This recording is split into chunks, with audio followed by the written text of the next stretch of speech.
there's a massive brightening, and it was shooting gas in a particular direction, which means it is altering the curvature of its trajectory, and then it's exponentially suddenly changing that just before we lose all of the observations and can't keep watching it. All right, people, we're here to talk about a cover-up via spam and disinformation around Comet 3i Atlas. It's going to be a wild ride. Buckle up. We're going to talk about how there is tons and tons of spam around a comet that was really not all that interesting and certainly not a good target for every spammer in the world to go and make a ton of false AI content around. We're going to talk about something that has been hidden, deleted articles, missing information, strange anomalies. Stay tuned. Stay away from me. I don't believe it. I don't believe it. I don't believe it. It's gonna pop. Breathe. Just breathe.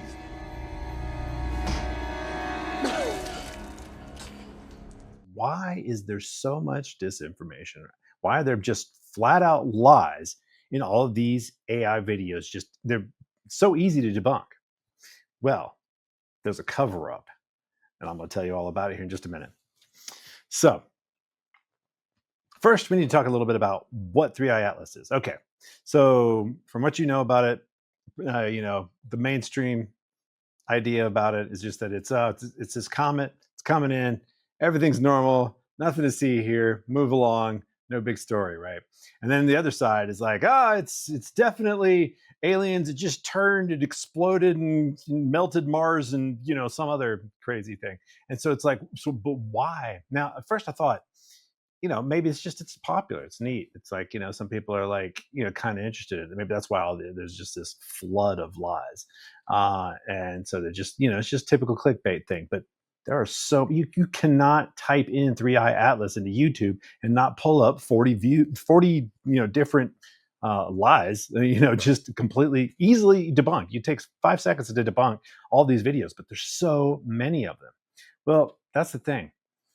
The way in which you make sure people lose interest is you just flood the airwaves. This goes back to like the earliest technology when it comes to jamming. Jamming technology is all about just sending lots of overriding symbols. It's like whenever if you want to scratch out your name or scratch out something you wrote, you don't just scratch it out. What you do is just write a few sentences over the top of each other and just write multiple words. And then there is no way that anybody knows what one word is. You put actual information that is false over the top of the real information. So let's go over what 3i Atlas actually is and why it actually is cool. And then we're going to cover some stuff that is really, really, really interesting. All right, so let's go down the list of why 3i Atlas is not just any other comet. First of all, it has this cloud surrounding it, just this huge cloud of material around it, the size of Jupiter, okay? In which Jupiter is friggin' huge, like it's so many times bigger than the Earth. But regardless, it's friggin' gargantuan. And it started outgassing or sublimating, sending stuff out that whenever, a comet is heated up, don't gases just come off it? Yes, but not at 6 astronomical units. So that's the problem, is when we first saw it, it's already way out there in the cold where it should not be active at all. It should just be a block of ice. But instead, it's got all of this activity where it's already putting out gases, which makes no sense at all whatsoever. So that was step one. That gas then shows well-organized polarization. In other words, it's not just polarized, but it's extremely negatively polarized. And there's even some level of organization that makes it seem as though there might even be rings. So that also completely nothing like ever we've seen before. So that's the second thing that makes this completely different than anything we've ever seen. Then it's got something called an antitail. Now, well, they shouldn't call it an antitail, because what an antitail is a specific situation where it's been like 8 out of 8,000 comets or something like that, where we were viewing it at just the right angle that it was an optical illusion where the tail was actually behind it, but because we were like facing this direction or around this side of it or something, it basically looked like the tail was backwards. Now, that's what an antitail means, but they've been using this word antitail for 3i Atlas. It is instead an actual real tail. In other words, we have gone way past any kind of possibility of there being any kind of optical illusion around this tail. It is definitely shooting gas in a specific direction, generally towards the sun. Now, here's the thing: if we've got the sun right here, and then Mars is like around in this area, Earth's around over in this area. Three Atlas is coming in, and the thing is that that tail is pointing somewhere generally towards the sun, but it could be pointing out here for all we know. It could be pointing any one of these directions. We wouldn't really be able to tell because we're way over here. So it's got this anti-tail that's not actually an anti-tail, but it's something else that we've never seen before. There's absolutely no reason for. So it's shooting gas in the direction of the sun. Now they may explain that as well. Oh, well, it's just maybe because the sunlight's hitting it and making it gas in the direction of the sun. Well, why don't other comets do that then?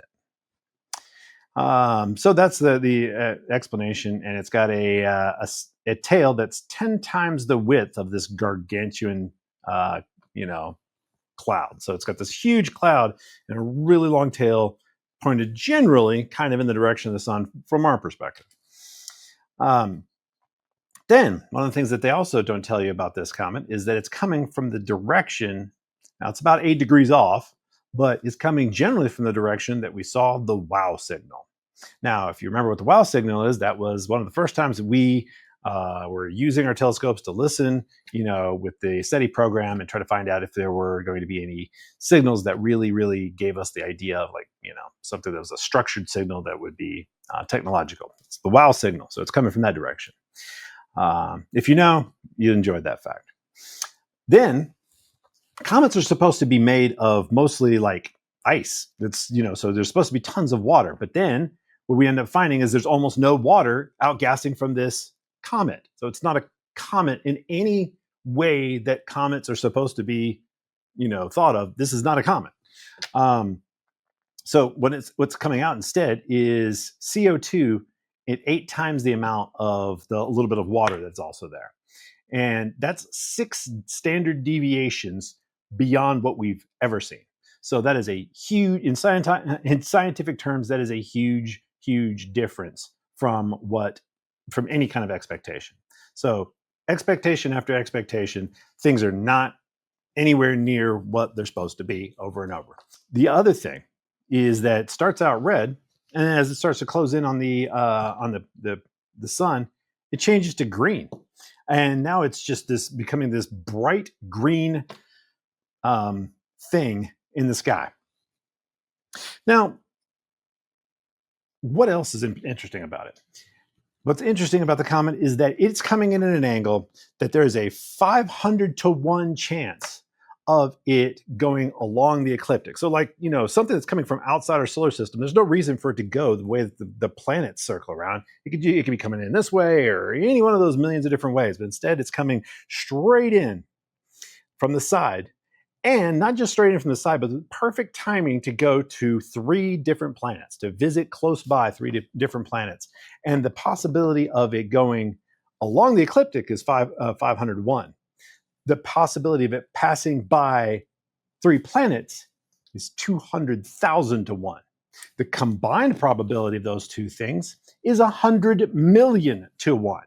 So just its approach alone, it is crazy, like off the charts weird. However, the one thing that people have absolutely paid no attention to, that is the smoking gun that is like, oh my God, what is going on? This is insane. Is that what we have found is that it's got tons and tons of nickel and no iron. Now, here's the thing. We have never seen any natural process, not in the stars, not on the Earth. Never, ever, ever does nickel and iron not show up together. They are twins. We know them as this. It is like clockwork. If we know anything about the universe, we know that nickel and iron belong together, are always together when you find them under natural circumstances, except when you have processed them industrially. That's when they're separate. So what I'm telling you is this is well established. You can look this up very easily, and nobody is talking about that. That is the smoking gun that it's like, why isn't everyone talking about this tons of nickel and no iron thing? All the rest of those, yeah, that was crazy. I just told you a bunch of crazy stuff. That stuff was wild. But this is beyond the pale. So, 100 million to one on the approach. It's got a tail that looks like it's basically decelerating, and it's changing colors. It has the wrong constituents in every way. It's putting out tons of CO2, like our gas emissions from our cars and stuff. And 8 to 1 against water. It's polarized, huge cloud that started way before it should. So nothing like a comet, but everybody's talking about it as a comet. Okay, fine. It's just a new thing that we've never seen before at all. But let's talk about something else. We've been observing it, okay? We've been watching it closely. Everybody's excited about it. And here's where things start to get weird.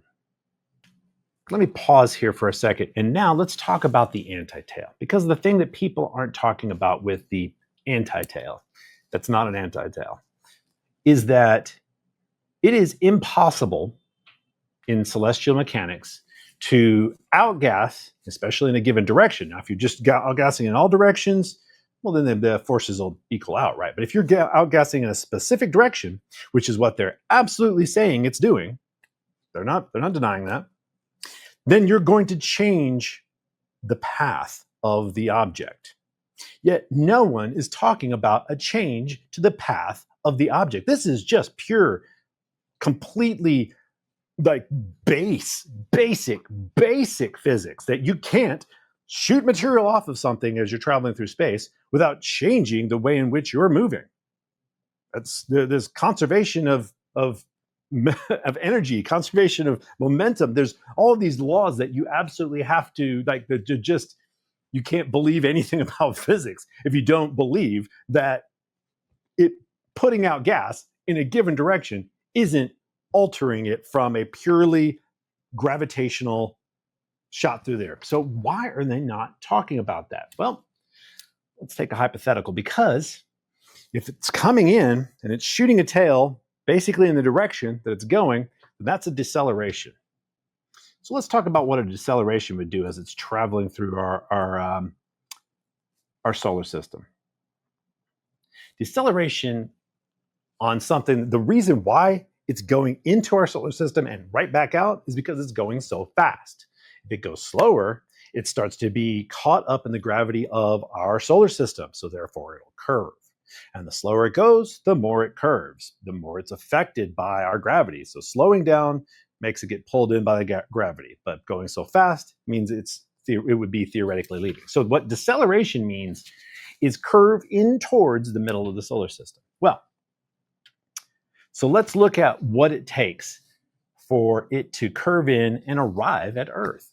So basically, you're going to have to go and put a bunch of deceleration in the direction that you're going as you're passing by. And as you see, what I've got there is a little red dot is the sun, the blue dot is Earth, and that's two different ways in which you apply the deceleration, whether you start out really strong and keep it steady, or if you start out weaker and then keep increasing it, how you'll just create these different curves. So that's just to kind of give an idea of what would happen if it were to decelerate enough, is that you could actually find a perfect deceleration path for it to arrive at Earth.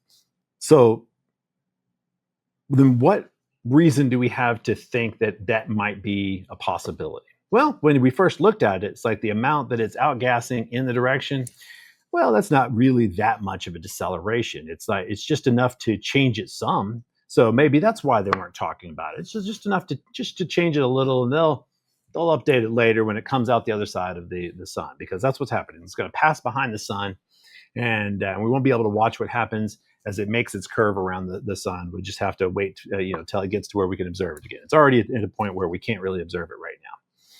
So the thing about that is the other thing that no one is talking about, and that is that there was this. What you're looking at there is the light curve. What that means is that when it's just, as it gets closer and closer to the sun, there is a certain amount of light that it's putting out. And did you see that sudden spike, that sudden exponential curve? Well, that's because it started exponentially brightening. And by the way, that the distance on that scale, that is not you're talking about many times as bright as you move very small spaces. So so you have a multiplication of the amount of brightness in very, very small paths. So I think it's something like that little uptick there was like 17 times as bright or something like that. So just enormous change. And during that period, that was 1 week. That little up, that was a week that was just before we stopped observing it. Let's look at it again. Notice how there are no observations. We've got this line over here to perihelion, and these observations stop on the 15th or the 16th. The 15th or 16th of September, they just stop being able to see it because of the fact that whenever you're trying to look at the object as it's getting closer and closer to the sun, well, you'll destroy your cameras that are trying to pick up very, very low light if you get even a little bit of the sun in the frame. So it becomes harder and more impossible to actually look at it. So there's, maybe there's good reason for those observations to stop exactly where they do. Or maybe there isn't a good reason for it. We'll talk about that in a minute. So nobody's talking about this sudden uptick. And why is that? That sudden uptick is very important because if it's outgassing in the direction it's going, which means it's decelerating, which means it's slowing down, and we see an exponential curve in the amount, because that's what brightening means. What brightening means is there's more material, and so therefore there's more light bouncing off of it, and so we can see it. And it was already way brighter than it should have been because of the amount of material that was all around it, which was very strange in the first place. But now suddenly we've got this huge, let's say it is just a comet, and it's suddenly outgassing at an exponential rate, which means it's slowing down, which means it is definitely changing in some appreciable manner. Yet there is no announcement about what that change is. Everywhere you go, the story is everything's as it was when our first observation, our first calculation, the very first thing when we didn't see this huge uptick, even when we weren't, even considering the anti-tail, that first calculation of its path through the system. Yep, that's still good, guys. Sorry, that is not physics. That is not how it works. You cannot say that, period. So, why are we not talking about this change? Why are we not talking about the initial slow change? Well, that one is excusable. That one, they just correct it later and tell us, oh, it was a very, very minor correction. But an exponential jump in the amount that it's outgassing, because that's what that's telling us, is it's outgassing a ton more. An exponential jump like that, why are we not talking about that? So, I took this exponential jump, and I had a couple of the different AIs try to model it and say, well, actually what I told them is first, which this is the trick, is you got to get it to model a hypothetical scenario for making it arrive at Earth. In other words, you're not asking it to look at the data and come to a conclusion. You're instead saying, hey, create a model that based upon luminosity, which is telling you how much is outgassing, which tells you how much it's shooting out and therefore how much it's slowing down, create a model that tells you, what would be necessary for it to arrive at the Earth. I did that. And I had it propose a couple of different things. On September 9th, it started deviating, and I had it come up with a couple of different scenarios of what's necessary.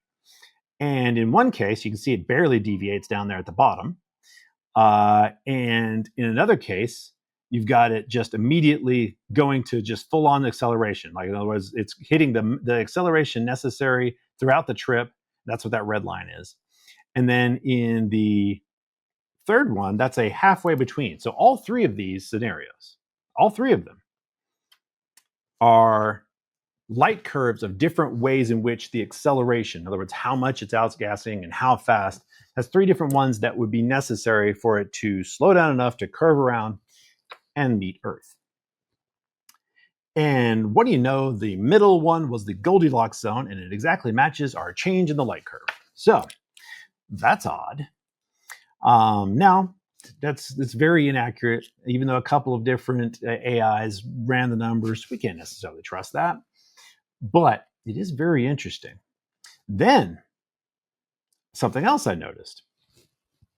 It's actually coming up on Mars, and it could possibly use Mars as a way to increase instead of having to put out a whole bunch and just keep increasing the amount of it's shooting out to slow down and make that curve. Instead, it could actually use Mars as a way to do it. And it turns out that it's possible that the reason why it would be suddenly outgassing on the 9th, where it wasn't doing it, which is late. In other words, if you want to use Mars as a gravity assist turn, that's very late. You should have done it like way back. But what it turns out is when you go and you take a look at what it's been doing, which is building up this huge amount of material next to it in this antitail, it's actually a possibility that what they were doing, let's say it is actually a ship, say it's a ship on its way home, you can build up a bunch of material that you're going to suddenly eject to kick off really quick, and that can make you turn more rapidly than you would otherwise. And so basically, if they only discovered that Earth's civilization was putting off all of this stuff, and they initially were just going to visit 3 planets, and then they decided to change course, this is the sort of thing that you do. You create this huge amount of extra mass that you're going to kick off from, and that would allow you to then make a quicker turn as you get closer to Mars, use its gravity, and then use the sun's gravity to come on. So it's just basically because Mars is coming in front of them as they're going by here. And so if you want to be able to use that, because as it stands right now, it's going way past. In other words, it can't even use Mars. But if they were instead trying to slow down or kick off in some way, they could still use Mars gravity. So that's all speculation. That's interesting speculation, but speculation. However, this is the fun part. let me gather my thoughts for this. Oh boy, this is great.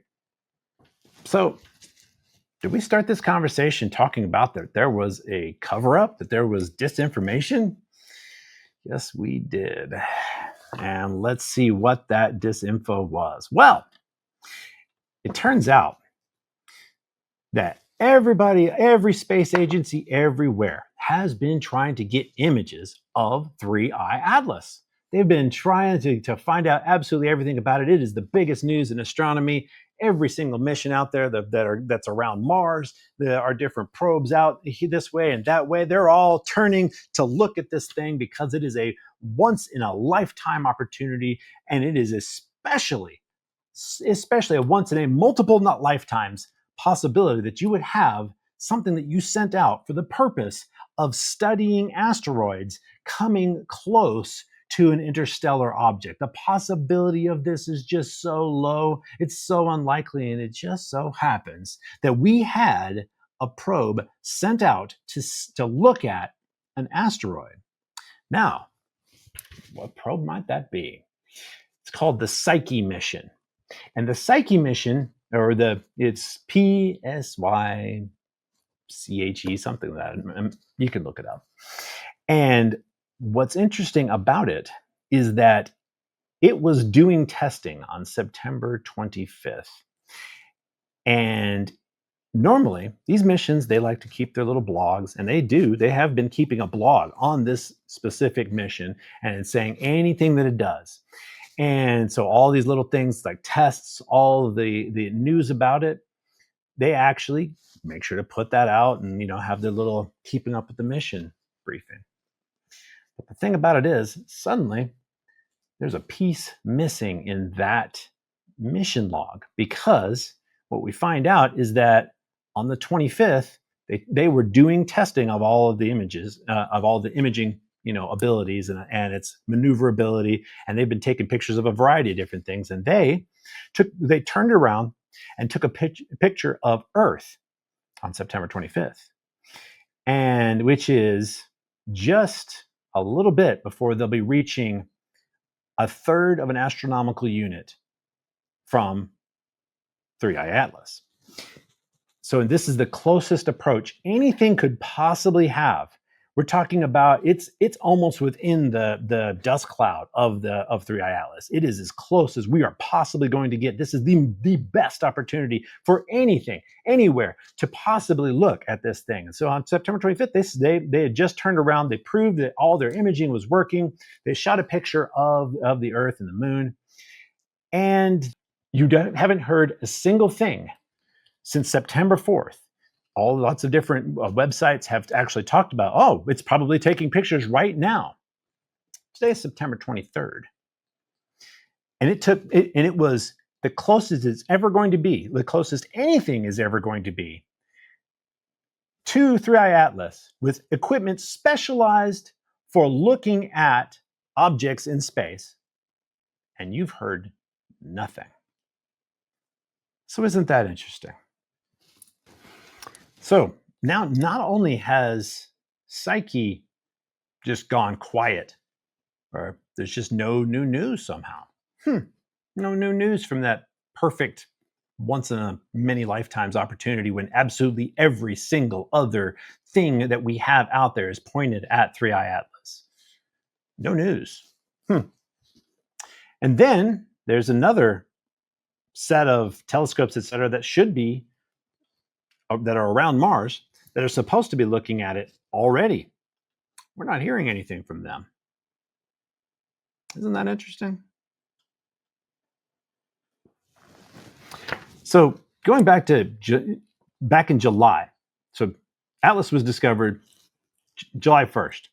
By the 3rd, NASA creates a general page for it, and they're saying that the NASA missions are working together to track and study this rare interstellar comet. And there's all these published papers showing that Psyche would have the closest view of it. And then September 4th comes and goes.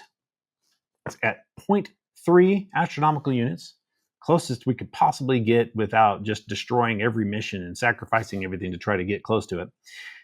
And they were not just capable, but actively taking imaging just before the point at which it's best to look at it. No more blog updates. And then you look and there are these observations from a variety of other places. So what's interesting is it's taking these pictures and they don't even mention 3i Atlas around September 25th when it's taking those pictures. Isn't that odd? They don't even mention it. They're talking about how they might take a picture of Saturn or Vesta, but in their reports, they don't even mention 3i Atlas. It's almost as if they were avoiding talking about it. They're even talking about, we're sort of collecting solar system trading cards from these different bodies and running them through our calibration pipeline to make sure we're getting the right answers. So the trading card of all trading cards would be the third interstellar object that is of hyper interest, that's behaving in strange ways that everyone is completely gobsmacked and boggled by. That would be the trading card. That would be the one that would be the most interesting, but they don't mention it. Don't even mention that they might turn and look at it. All right, so let's just recap. There are millions to one probabilities that it would even be coming in at the angle it is and at the timing that it is. It's shooting gas completely in the direction that is unexpected, opposite of any other comet. None of the characteristics of the gases on the comet match anything we've ever seen before. It's decelerating. They're not talking about the deceleration. And it's hyper brightened just before going dark, and no one's talking about the hyper brightening. And then there's missions that should have given us information by now, back from the 4th, and missions that should be actively giving us information because they should already be able to look at it, and they are all radio silent. So, what is going on? Well, maybe we're going to be having some visitors soon. I mean, it is possible that this is just a comet that happens to have this eruption occurring, and that eruption is altering its trajectory, and they don't want to talk about that because they don't have the information. Sure, that's a possibility. They might not have the information they need. Everything else about it's weird. So how are they going to predict exactly where it's going to go when it goes behind the sun and then comes out the other side? Maybe they just don't want anybody to panic. Maybe they know it's changing course, but they don't know how much it's changing course. They don't know, what exactly is going to happen, and so they're waiting. And all these other strange anomalies, with their behavior, maybe that's just a coincidence or something I can't think of. Yeah, maybe maybe it's a boat.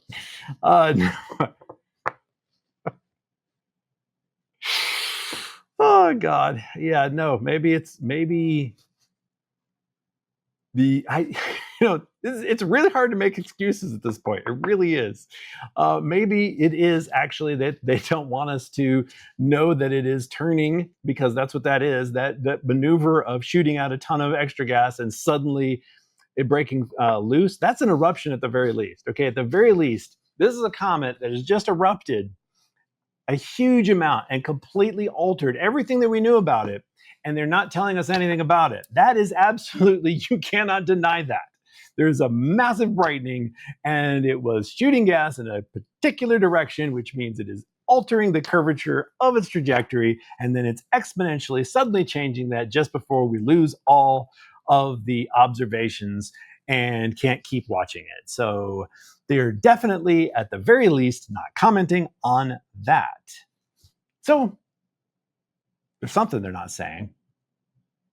Maybe there's a good reason, because they don't want to panic anybody, because they don't know. Sure. Or we could look at all the other things that are going on and say, none of this makes any sense at all.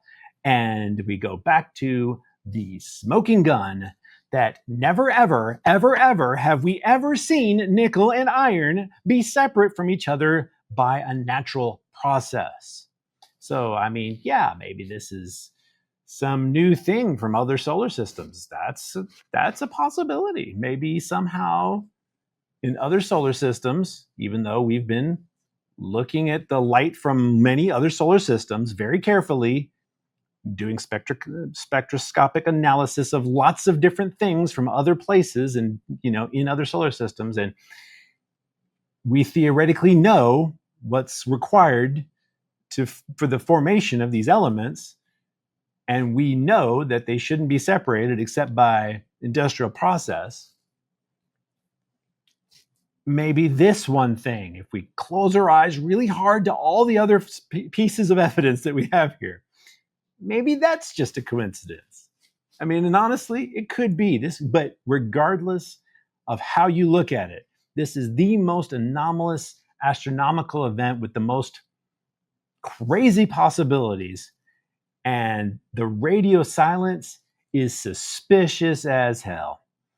And then when you see how much noise there is from all of these AI videos that are just flooding the airways with complete and absolute lies. There's no equivocations. They're saying it turned 30 degrees on this date and aliens have definitely been seen on it. None of those things are even slightly true. So that's a good way to make it seem like any video that tells you the truth must also be false, because the moment you look into one of those crazy videos, they're kind of close to some of the truth. I mean, it looks like it could be turning, and the truth of the matter is it is breaking, which is equivalent to eventually turning. So that's the perfect way to make sure that nobody believes anything about this is actually anomalous. And these videos are somehow accomplishing exactly what's necessary to make sure that we believe that any kind of special consideration of this is just crazy nonsense. Just so happens there's millions of videos now just flooding the airwaves, making it seem as though anything weird about this is just craziness. I don't know. I guess it's up to you to find out. And hey, we'll find out pretty soon, one way or another, what's going on. It'll be, see, October 29th is when it is supposed to reach its perihelion. And it'll be doing that behind the sun. And then sometime, I guess, I think it's in November, we might be able to start seeing it again. And then we'll see if we get a Don't Look Up. Oh, hey, if you enjoyed this whole discussion, I put a lot of work into, compiling this information, trying to make it entertaining, doing editing, etc. So, man, I would really appreciate it if you do me a solid and like and subscribe. Thanks.